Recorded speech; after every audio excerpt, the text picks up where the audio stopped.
Is fun. Grandmaster Shankland against Grandmaster Hess in a death match. I'll stop yelling. I'll try to talk. I am just excited. What can I say? We see another Caro-Kann defense. G4. I love playing G4 in situations like this. It's a very modern move. Grandmaster started playing that type of move just within the last 5 years or so.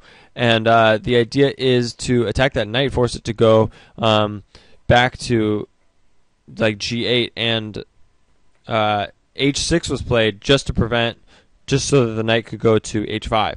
So white has a lot of space on the queen side. I do like these types of positions, especially if you can start playing H4, H5. This pawn going up this way, creating open lines for a checkmate. That's what I like. Thus, black moves his pawn back over. We're seeing more attacking chess than in the 5-minute. 5-minute endgames were really important, but it just seems like there's a lot of tactics, which could favor Hess, because I was saying that Hess was better at tactics, I thought, but at the same time, I feel like Shankland is a little better at managing his clock. So I think that this is a really good match, and I'm going to stick to the end, I hope, in order to show, to comment on all the games. They're going to be playing 1 minute after this, which I am excited about. I've been playing 1 minute all the time. I know it's kind of fast, but you can actually play like good games in 1 minute, and that's pretty cool to find tactics and stuff in such fast games. And just attacking the king is like always good in Bullet, because they just don't have enough time to defend their king. Like, it's hard to defend your king, and so you run out of time. The attack doesn't really have to be sound at all, as long as there is an attack on the king. The pawn moves up in this position, forcing the knight to retreat, which is pretty sweet. It's a pretty sweet clamp on the position, but now he'll have to defend that pawn. He does with f4. The rook comes down to a1. We see attacking on both sides. This is pretty awesome. I was going to say we could potentially see a rook takes knight, and then like queen here, like if this rook was over here. But that's why this knight is so bad, is because the rook can't go over here to threaten the takes, king takes, queen here, mate in combination immediately. Someone in the comments, some National Master says that black won this game. He says 0-1, but I'm not so sure. I think that this is a pretty sweet game. D4 is played.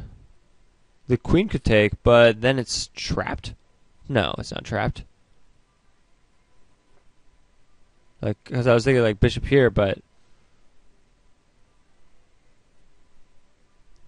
I don't know. Pretty exciting. Queen moves over here, so that seems bad. He has to defend with his queen. I really wanted to see an h5 and try to checkmate. He's being forced to defend with his queen. This move seems too good, because after pawn takes, the knight takes, and that's like devastating.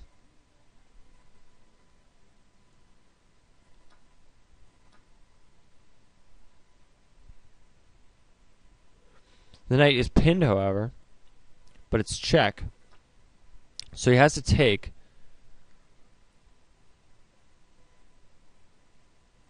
So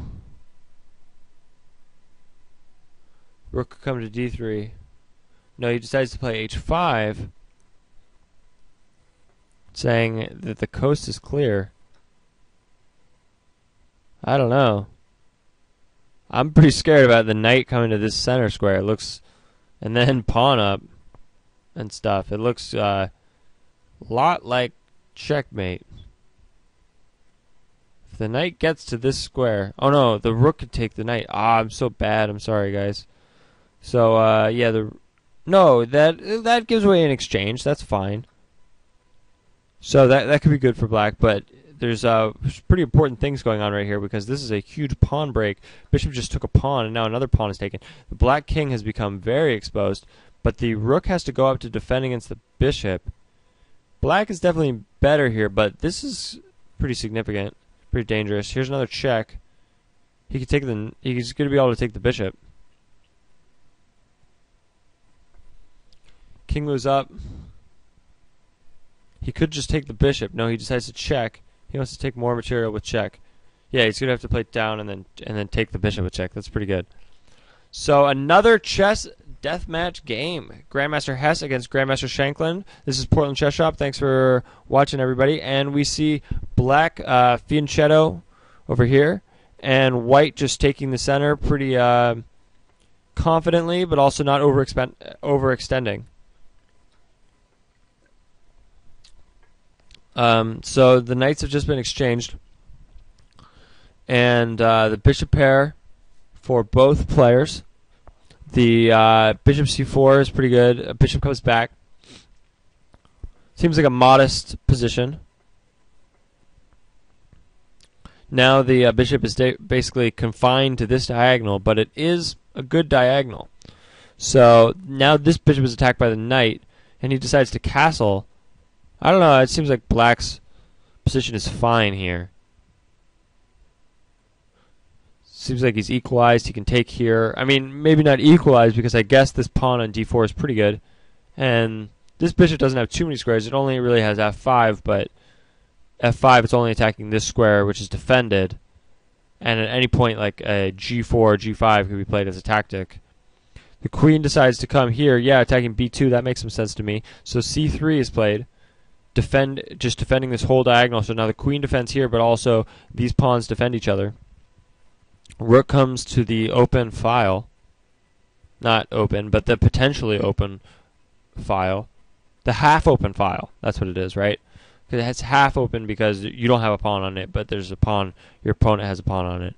So the bishop comes here to exchange itself. All these pawns are on dark squares. That's why he wants to do this. He knows that this bishop isn't as useful. If he can take out his opponent's bishop pair and trade, the bishop that is on the same color as your pawns, that's good. So the rook comes to the center.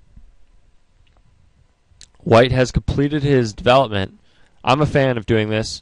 I try to complete my development when I play chess. It is awesome to use your whole army. So, Hess is down on time at this point. Pretty significantly, about a minute.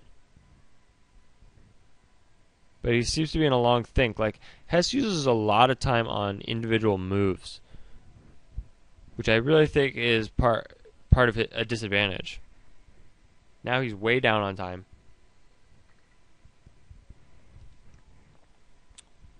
I mean, I agree it's a critical position, but at the same time, like, you need to be able to find the answer in the critical situations as quickly as possible. And it's not always completely about exactly which move. Sometimes there's some different moves that are equally strong, and in those positions you just need to pick one and play it, because you can't really run out of time. So that's why it's tough. You're playing chess, which is a game of skill, they say, but at the same time you're also playing a game of the clock, and the clock is just has such a psychological element. The knight comes to the center, controlling a lot of powerful squares. I like this knight. This bishop is still pretty good. Like, if the knight moves off this post, then the bishop could take on f7, which would be devastating, probably. It'd be pretty good. So the queen moves to f3, controlling this diagonal. See, and also potentially the queen could be attacking this f7 square. So now this rook is attacked, might be moving here, and then we might see bishop here. I like this. But what if he plays bishop b1? That would have been interesting. Attacking g6 with a bunch. He could try to win g6. And decides to trade. So now if this pawn falls like in an endgame, then this knight is nasty in an endgame, because the knight can go like here, here, takes, and then you have a passed pawn. So c5 is played, trying to break open the center. The knight moves back to attack the bishop. The bishop seems like an important bishop.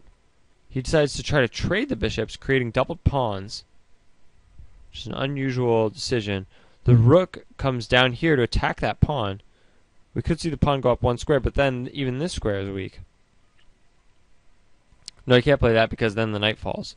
So the knight uses the new f4 square But the rook takes, and then the rook's going to take here, so it's over.